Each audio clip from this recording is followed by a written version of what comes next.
প্রিয় তৃতীয় শ্রেণীর পরীক্ষার্থী বন্ধুরা, তোমাদের জন্য এই ভিডিওটিতে আমি আলোচনা করতে চলেছি তৃতীয় শ্রেণীর দ্বিতীয় পর্যায়ক্রমিক মূল্যায়নপত্র 2025, অর্থাৎ 2025 সালের তৃতীয় শ্রেণী বা ক্লাস 3 এর সেকেন্ড ইউনিট টেস্ট বাংলা বিষয়ের প্রশ্নপত্র সম্পূর্ণ উত্তর সহ এই ভিডিওটিতে আলোচনা করতে চলেছে, তাই অবশ্যই দেখে নিতেই হবে। বন্ধুরা, সম্পূর্ণ সিসিই পদ্ধতি অনুসরণ করে প্রশ্নপত্রটি তোমাদের জন্য তৈরি হয়েছে। পূর্ণমান 30, সময় 1 ঘন্টা।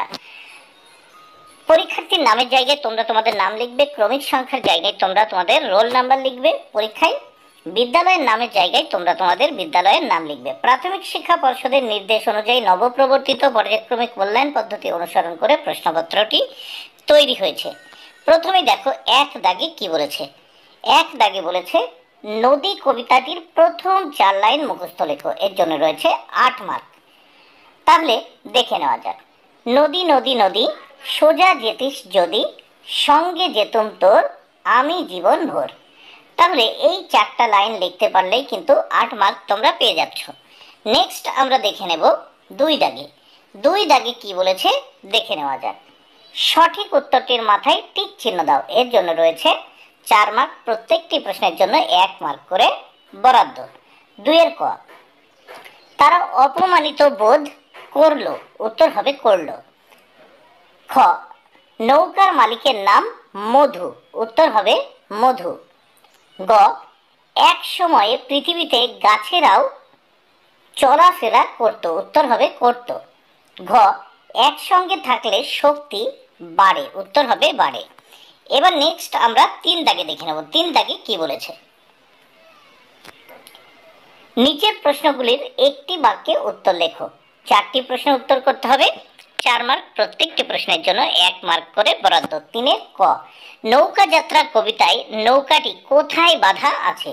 উত্তর, নৌকা যাত্রা কবিতায় নৌকাটি রাজগঞ্জের ঘাটে বাঁধা আছে। 3 এর খ, অভিযানের নৌকাটির নাম কি। উত্তর, অভিযানের নৌকাটির নাম কৌনজ আংরে। গ, ভ্রমণ শব্দটির অর্থ কি। উত্তর, ভ্রমণ শব্দের অর্থ ঘুরতে যাওয়া বা বেড়ানো। ঘ দাগের প্রশ্ন, কে লিপিদের উপহার দিতে চাইল। উত্তর, থানার বড় দারোগা লিপিদের উপহার দিতে চাইল। এবার এই প্রশ্নপত্রের পরের পৃষ্ঠা আমরা দেখে নেব।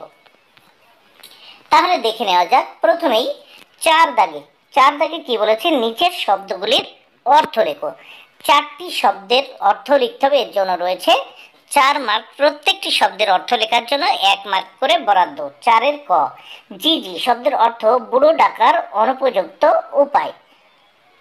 খ, পিশাচ। পিশাচ কথার অর্থ ভূত বিশেষ বা রাক্ষস। গ, বিজলি। বিজলি শব্দের অর্থ হচ্ছে তড়িৎ বা বিদ্যুৎ। ঘ, শক্তি সামর্থ্য বা ক্ষমতা। এবার দেখে নেওয়া যাক 5 দাগের প্রশ্নগুলো। 5 দাগে কি বলেছে,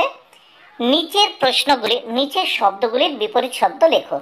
4টি বিপরীত শব্দ করতে হবে। এর জন্য রয়েছে 4 মার্ক। প্রত্যেকটি বিপরীত শব্দের জন্য 1 মার্ক করে বরাদ্দ। প্রথম 5 এর ক, সামনে এর বিপরীত শব্দ হবে পিছনে। খ, দিন এর বিপরীত শব্দ রাত। গ, ঘন এর বিপরীত শব্দ পাতলা। ঘ, দেশে বিপরীত শব্দ হবে বিদেশে। এবার 6 দাগে আমরা দেখব এলোমেলো বর্ণগুলিকে সাজিয়ে শব্দ তৈরি করো। এখানে 4টি শব্দ তৈরি করতে হবে। এর জন্য রয়েছে কত, 2 মার্ক। প্রত্যেকটি শব্দ তৈরি করার জন্য দেখো 1 এর অর্ধেক মার্ক করে বরাদ্দ। প্রথম 6 এর কতে দেখো, প্রথমে সা, কা, দা, লো এরকম এলোমেলো ভাবে বর্ণগুলো রয়েছে। এটাকে সাজিয়ে আমরা লিখব কি, সাদা কালো। খতে রয়েছে দেখো রয় দীর্ঘি, তারপর প, তারপর হর্ষু, তারপর কয়াকার। এটাকে আমরা সাজিয়ে লিখব কি হবে, উপকারী। গতে রয়েছে দেখো প্রথম চ, তারপর কয়াকার, তারপর দেখতে পাচ্ছি ম, তারপর আ। এলোমেলো ভাবে বর্ণগুলো রয়েছে, একে আমরা সাজিয়ে লিখব আচমকা। ঘ দাগে দেখো কয় হর্ষু, তারপর কয় হর্ষু, তারপর ল, আবার ল। এটাকে আমরা লিখব সাজিয়ে কুলকুল। নেক্সট আমরা 7 দাগে দেখে নেব। 7 দাগে কি বলেছে দেখে নেওয়া যাক। বর্ণ বিশ্লেষণ করো যে কোনো দুটি। এখানে যে কোনো দুটি বর্ণ বিশ্লেষণ করতে হবে। এর জন্য রয়েছে 2 মার্ক, প্রত্যেকটি বর্ণ বিশ্লেষণের জন্য 1 মার্ক করে বরাদ্দ। প্রথম 7-এর ক। আকাশ, একে বর্ণ বিশ্লেষণ করব। প্রথম দেখো, আ যোগ কয় হসন যোগ আ যোগ তালিবাস ছয় হসন যোগ অ। এবার দেখো খ থেকে বিশ্বাস। বিশ্বাস এর বর্ণ বিশ্লেষণ দেখে নাও। বয় হসন যোগ হস্যই যোগ তালিবাস ছয় হসন যোগ বয় হসন যোগ আ যোগ তালিবাস ছয় হসন। এবার আমরা দেখে নেব গদান কাকন। দেখো কয় হসন যোগ চন্দ্রবিন্দ্র যোগ আ যোগ কয় হসন যোগ অ যোগ দন্ত নয় হসন। এইবার দেখো 8 দাগে। 8 দাগে কি বলেছে দেখে নেওয়া যাক।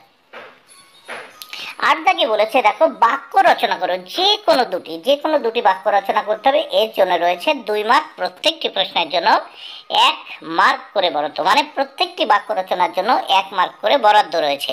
তাহলে প্রথমে আমরা দেখে নেব। দেখো এখানে ক দাগে আছে, ক দাগে রয়েছে মাঝি, খ দাগে রয়েছে হাজির, গ দাগে রয়েছে হামাগুড়ি। প্রথম 8-এর ক, মাঝি। মাঝি দিয়ে বাক্য রচনা দেখে নাও। নৌকায় মাঝি বসে আছে, নৌকায় মাঝি বসে আছে। খ দাগে দেখো হাজির, হাজির দিয়ে বাক্য রচনা হবে। হাজির কি বলছে, ছেলেটি আজ ক্লাসে হাজির হয়নি, ছেলেটি আজ ক্লাসে হাজির হয়নি। এবার গ দাগে দেখো হামাগুড়ি, হামাগুড়ি দিয়ে বাক্য রচনা করতে হবে। শিশুটি হামাগুড়ি দিয়ে মায়ের দিকে এগিয়ে গেল, শিশুটি হামাগুড়ি দিয়ে মায়ের দিকে এগিয়ে গেল। তাহলে তোমরা দেখে নিলে প্রশ্নপত্রটি। বন্ধুরা, ভিডিওটি ভালো লাগলে অবশ্যই লাইক, কমেন্ট ও শেয়ার